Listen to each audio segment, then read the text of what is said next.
convosco esta noite. Gratidão a Deus pela vida do pastor presidente desta igreja, pastor Josué Cipriano, pela vida do primeiro vice-presidente, pastor Celso Silva, segundo vice-presidente, pastor Moisés Martins, terceiro vice-presidente, pastor Gilberto Camilo, e também pela vida do pastor aqui da sede, pastor William Schmidt. Deus abençoe a todos os servos de Deus.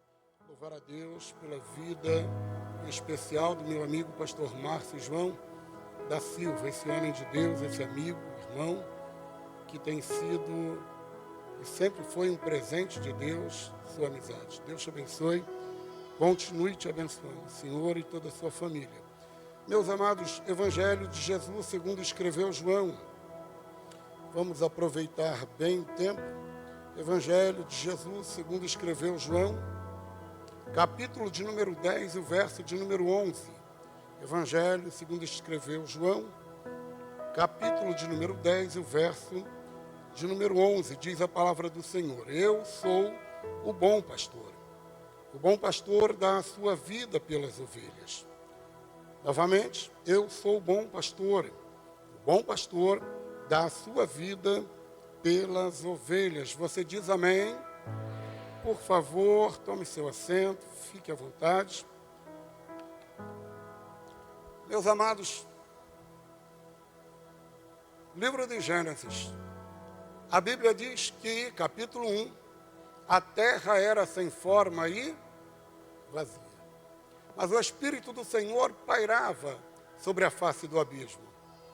Os irmãos sabem que tudo que não tem forma é tudo que não se compreende. Quando você olha para alguma coisa que não tem forma, a primeira coisa que você pergunta é: o que é aquilo? Porque não se parece com nada.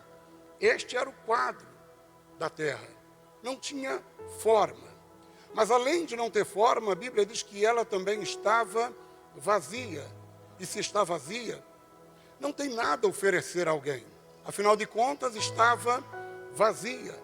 Mas dentro deste cenário caótico, dentro deste caos, a Bíblia diz que o Espírito do Senhor pairava sobre a face do abismo.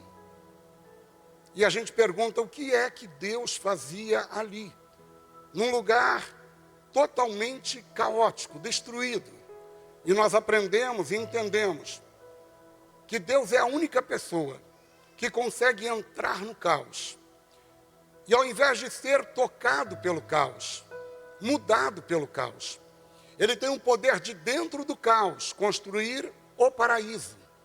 Deus é a única pessoa que entra no caos e transforma o caos num verdadeiro paraíso. A Bíblia diz que Ele cria o paraíso, e depois que Ele cria o paraíso, a Bíblia diz que Ele cria também o homem, a sua imagem e semelhança.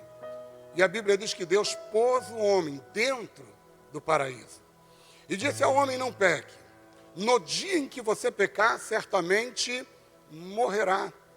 A morte aqui dita por Deus não é apenas a morte física, mas é a morte eterna, a morte espiritual. O que Deus estava dizendo ao homem é: no dia em que você pecar, a minha presença não estará mais contigo. E sem a minha presença, você pode ter tudo, mas você não tem vida. Porque só Deus é a fonte da vida. E sem Deus, o homem não tem vida. A Bíblia diz que o homem desobedeceu a ordem de Deus e pecou. E a Bíblia diz que pelo pecado de um homem, está em Romanos, pelo pecado de um homem, a morte entrou no mundo. Você observa que a morte, ela não tem outra porta de entrada senão o pecado. Por isso que a Bíblia diz que o salário do pecado é a morte. E a Bíblia diz que todos pecaram. Quantos pecaram? Todos.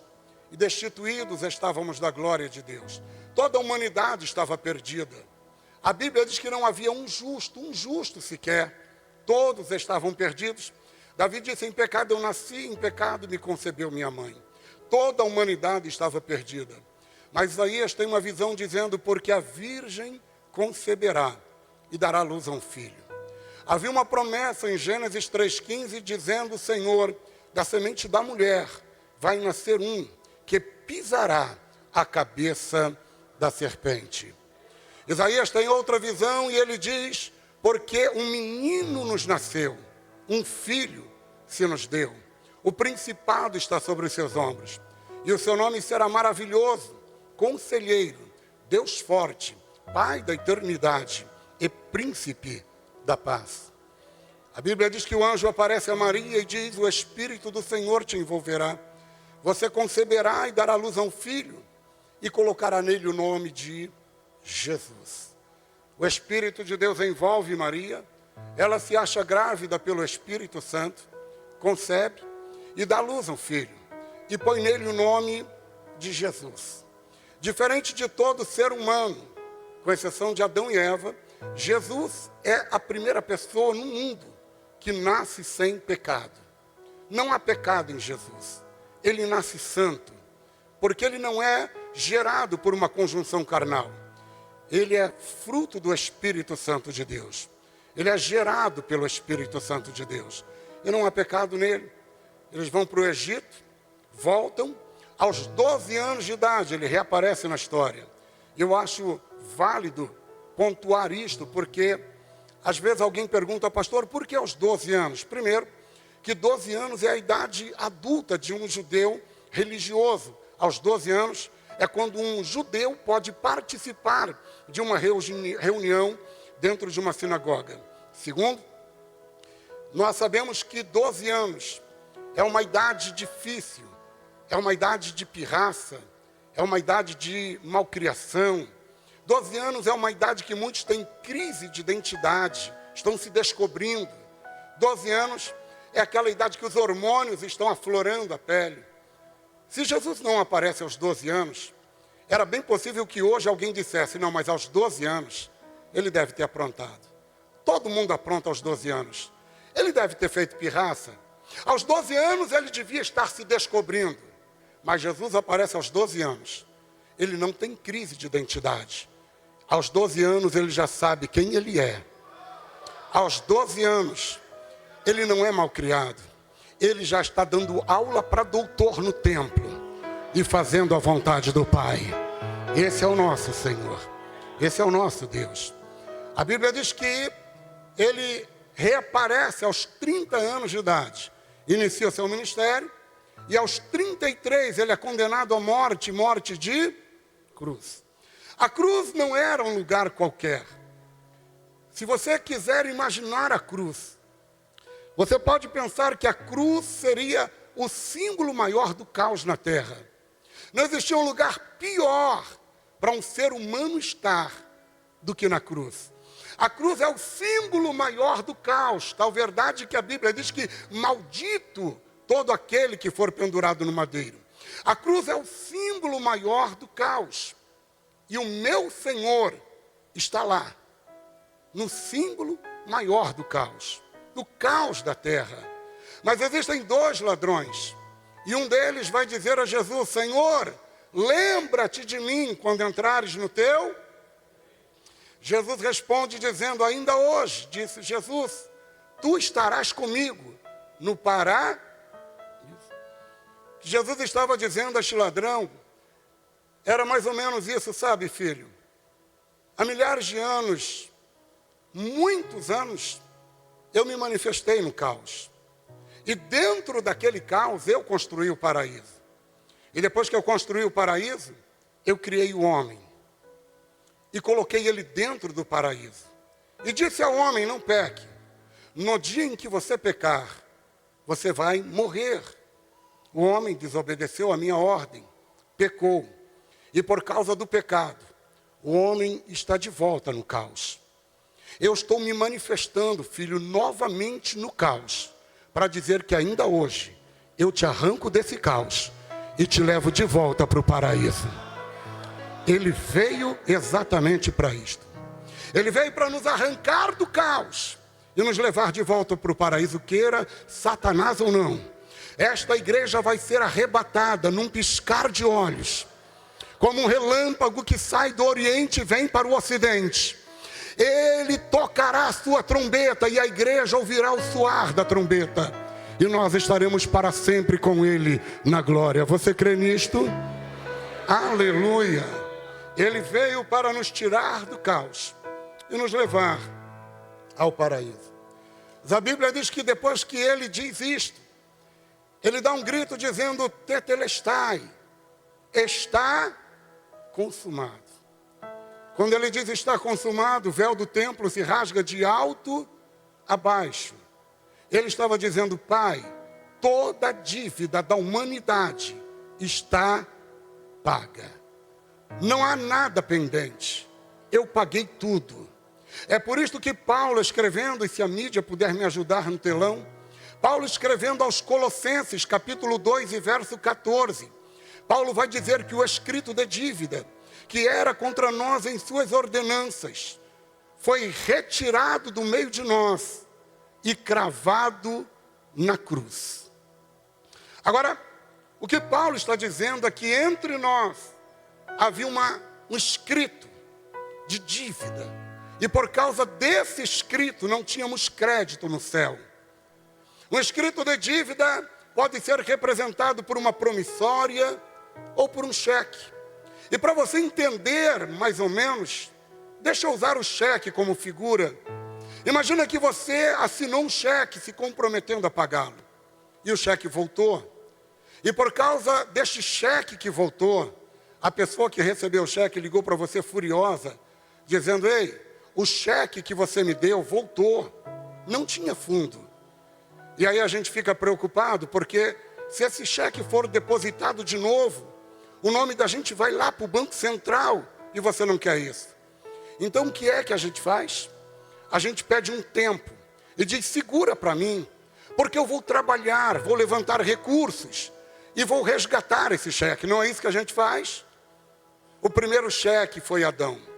E quando Adão caiu, toda a humanidade estava condenada. Mas antes de irmos para o inferno, Jesus se pôs de pé na eternidade. Ele disse: Pai, espera, porque eu vou descer, eu vou trabalhar, e eu vou pagar esta dívida, e eu vou resgatá-la para ti. A Bíblia diz que Jesus fez isto. Ele pegou esse escrito de dívida, levou até a cruz do Calvário e cravou na cruz. Agora, você sabe que quando você resgata um cheque, você fica tão feliz, que ao invés de dar baixa no banco, você pega o cheque e rasga. E quando você rasga, um alívio na alma: não devo mais nada. O meu Cristo não rasgou o cheque. Ele pegou o cheque e cravou na cruz do Calvário. E gritou para o Pai ouvir: Pai, a dívida está paga. O Pai, vendo que toda a obra era perfeita, pega o véu do templo e rasga de alto a baixo, dizendo: se a dívida está paga, nenhuma condenação mais há para quem está em Cristo Jesus. Se a dívida está paga, quem intentará acusação contra os escolhidos de Deus? É Ele quem te justifica, quem morreu e também ressuscitou. A dívida está paga. Ele consuma a obra.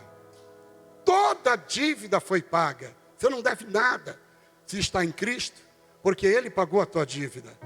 Agora, a pergunta que vem é: se Cristo pagou a tua dívida, e Ele pagou, e se Ele consumou a obra, e não há mais nada a ser feito, pastor Moisés, por que Ele não desce da cruz agora? Por que Ele não dá um salto de lá e revela todo o seu poder e glória? Por que Ele ainda tem que morrer, se a obra já está consumada? E a palavra consumado é feito, terminado, acabou. Ele fez tudo. Por que Ele não desce da cruz? Deixa eu lhe mostrar por que Ele teve que morrer. Eu vou lhe mostrar por que e como. E aí eu termino rápido. Primeiro, pastor, por que Jesus precisou morrer se a obra já estava consumada? João, capítulo de número 1, verso de número 11 e 12. Está escrito: Ele veio para os seus, mas os seus não receberam. Verso 12 diz: mas todos quantos o receberam, deu-lhes o poder de serem feitos filhos de Deus, a saber, os que creem no seu nome. A palavra poder aqui é direito legal. O que a Bíblia está dizendo é que nós recebemos direito legal de filho, direito legal de filho. Então, para você guardar a mensagem, eu vou pedir para você me ajudar agora. Olha para o irmão do lado e diga, você recebeu o poder de filho, diga para ele. Poder de filho.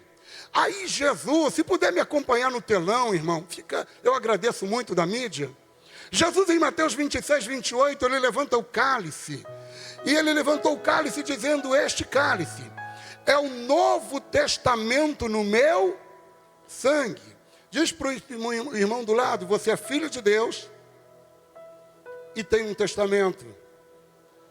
Aí Paulo escrevendo aos Romanos, no capítulo 8, verso 17, Paulo diz, ora, se somos filhos, logo somos herdeiros. Herdeiros de Deus e co-herdeiros com... Diz para o irmão, você é filho de Deus, tem um testamento e você é herdeiro. Agora, olhe para mim, imagine que o teu pai trabalhou a vida inteira e ele construiu uma bela casa. A casa que o teu pai construiu é sua ou é do seu pai? A casa é do seu? É dele, ele construiu. Seu pai comprou uma Ferrari, irmão, olha, glória a Deus. A Ferrari que seu pai comprou é sua ou é do seu pai? A Ferrari é do seu? Ele comprou?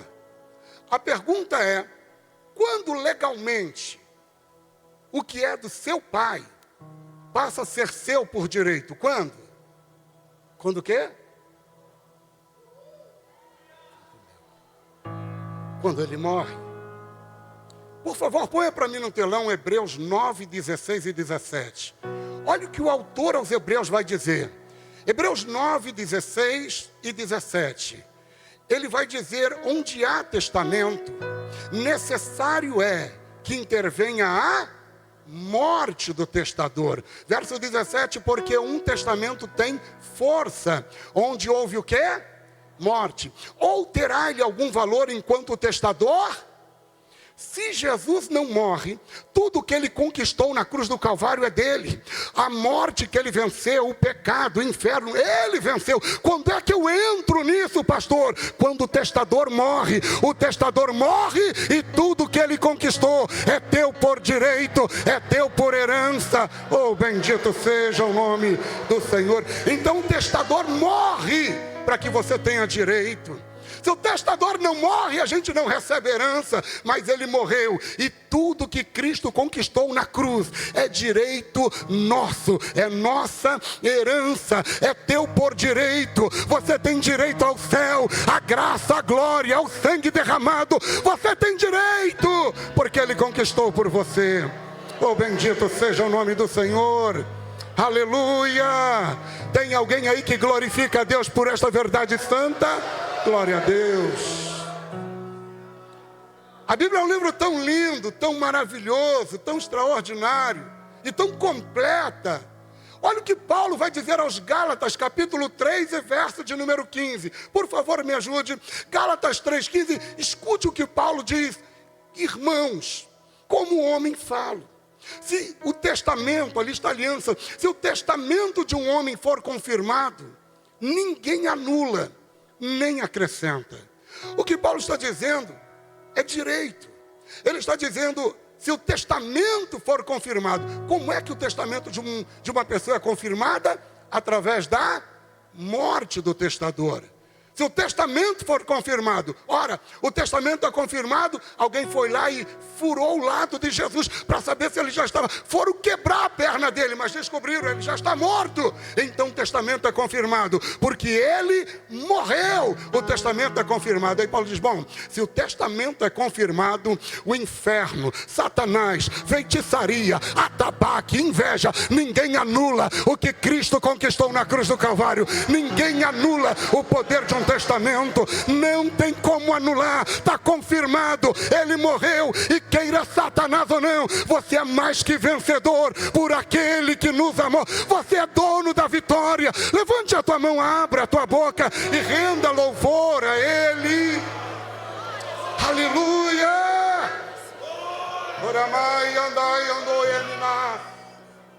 Eu quero que você seja profeta de Deus. Diga para quem está ao teu lado, ninguém tem poder de anular. Diga, ninguém tem poder de anular o que Cristo conquistou na cruz do Calvário. Eu vou dizer a você, ninguém anula a graça que é derramada sobre a tua vida. Ninguém anula o perdão que Cristo liberou para você. Ninguém anula o céu que te espera. Ninguém anula o batismo que Ele te prometeu. Ninguém anula uma vida de vitória. Ninguém anula o que Cristo tem preparado para a igreja. Não tem quem anule o que foi conquistado. O que Ele fez está feito e ninguém pode apagar. Ninguém apaga o sangue que foi derramado na cruz. Ninguém apaga a morte salvífica de Cristo. O que Ele fez está feito, e quer o inferno ou não, você tem uma marca, e a marca do Cordeiro é a marca de salvo, é a marca de santo, porque você é filho de Deus. Aleluia, aleluia. Pastor, mas eu não fiz nada para merecer. Isso é verdade.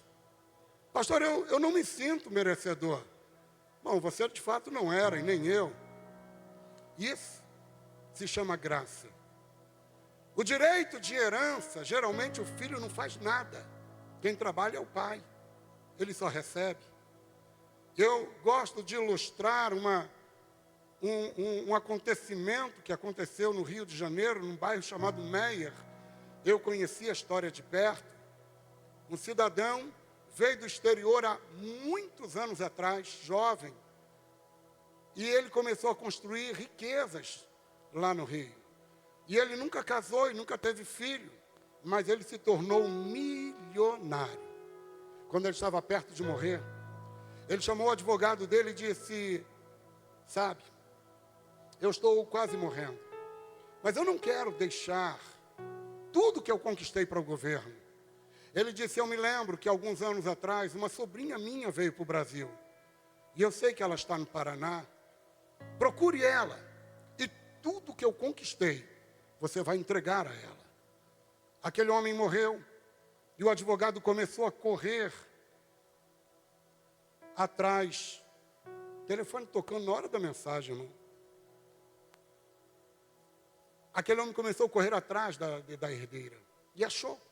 Aqui na capital, em Curitiba, do Paraná. E quando ele achou, irmãos, são palavras dele. E eu gosto de ser fiel àquilo que eu ouço. É um advogado de idade, sério. E ele olhou para mim e disse: pastor, era uma comunidade pobre. Pensa numa mulher pobre, sofrida. Ele disse: a mulher era pobre, pastor, e feia. Palavras dele. Pobre e feia. Ele se aproximou dela e disse: dona, eu vim aqui para lhe dizer duas coisas. Uma, seu tio morreu. Ela disse: moça, eu nem sabia que eu tinha tio aqui no Brasil. Se a senhora tem, e ele morreu. Mas ele lhe deixou uma fortuna muito grande, milhões, prédios, carros. E ela olhou para ele e disse: moço, mas eu não mereço. Ele disse: eu concordo com você. Disse: moço, eu nem conhecia o meu tio. Ele disse: mas agora você conhece. Moço, mas eu não fiz nada para merecer. Ele disse: é verdade, mas é seu. Por direito de herança, você não fez nada.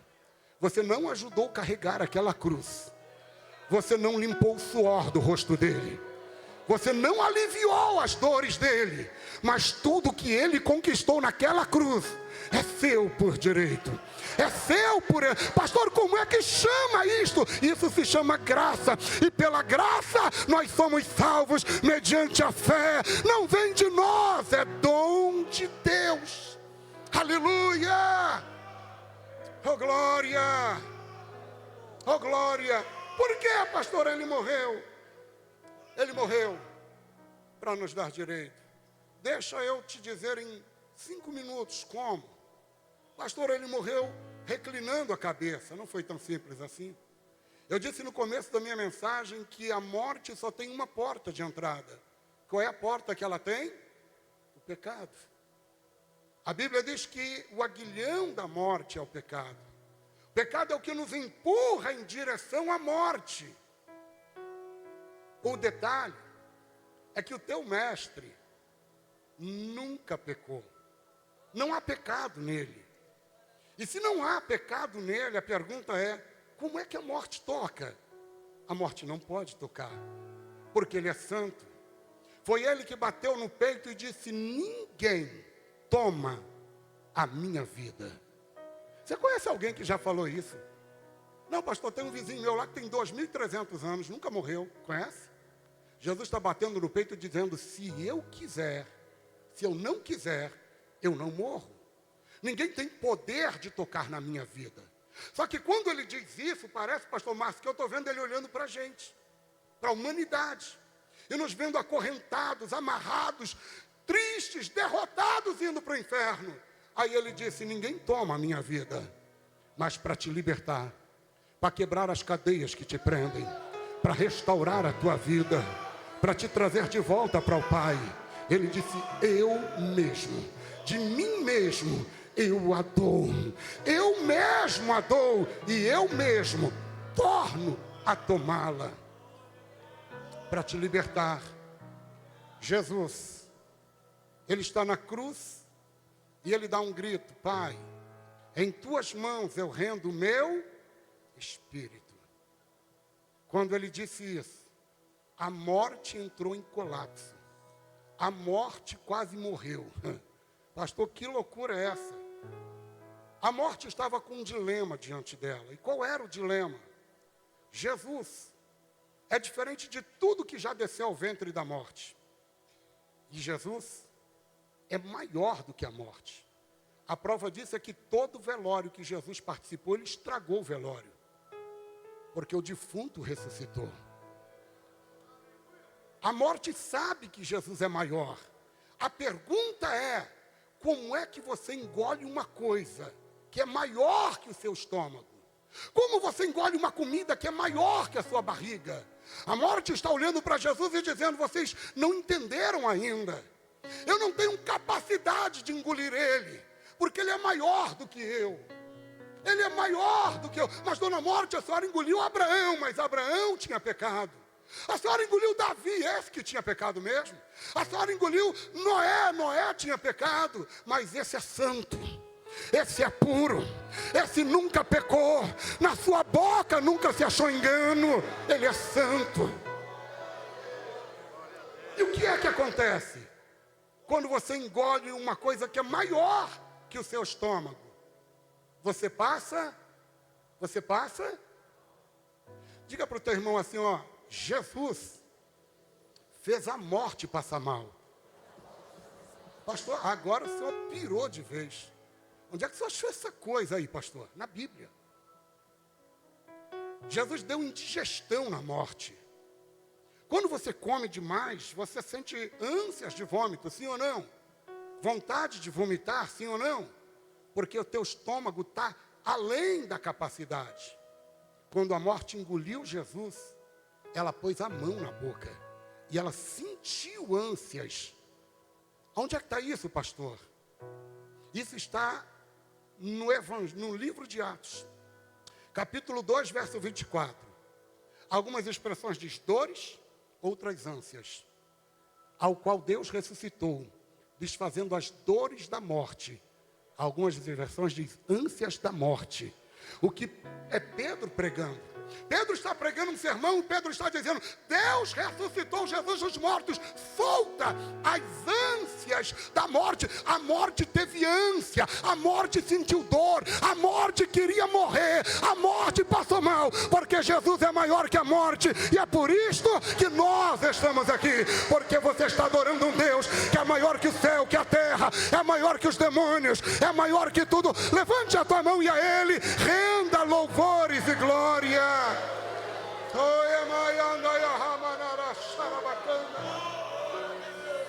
O que a Bíblia está dizendo é que a morte teve ânsias. Quando ela quis vomitar, Deus disse: não vomita, você vai passar mal durante 3 dias. Agora, se já é ruim, pastor, sentir ânsia um dia, imagina 3 dias com a mãozinha na boca. Aqueles 3 dias não morre ninguém, não cabe mais ninguém lá. Pelo contrário, quem estava morto teve que sair da sepultura para dar espaço, porque a barriguinha da morte não cabia mais nada. Jesus desceu, fez a morte passar mal. Pastor, de onde é que Pedro tirou essa revelação? Não é uma revelação dada pelo Espírito, É uma revelação dada pelo próprio Jesus. Foi Jesus quem disse isso para Pedro. Aonde, pastor? Quando Jesus disse aos fariseus: uma geração má e adúltera me pede um sinal. Nenhum sinal vos será dado, senão o sinal do profeta Jonas. Assim como Jonas foi engolido pelo peixe, passou 3 dias e noites no ventre do peixe, depois fora vomitado, assim o Filho do Homem passará 3 dias e noites no seio da terra, mas depois de 3 dias ele ressurge com poder e grande glória, e eis na sua mão a chave da morte, a chave do inferno, e ele disse: é-me dado todo o poder nos céus e também na terra. Nós não estamos adorando a um Deus qualquer, isto aqui não é uma celebração a um Deus morto. Ele é maior que a morte, é maior que o inferno, é maior que tudo. Levante a tua mão e renda louvores a Ele. Aleluia. Oh glória, oh glória. Ele morre, a morte engole, mas Ele ressuscita. Fica em pé comigo, eu quero orar com você.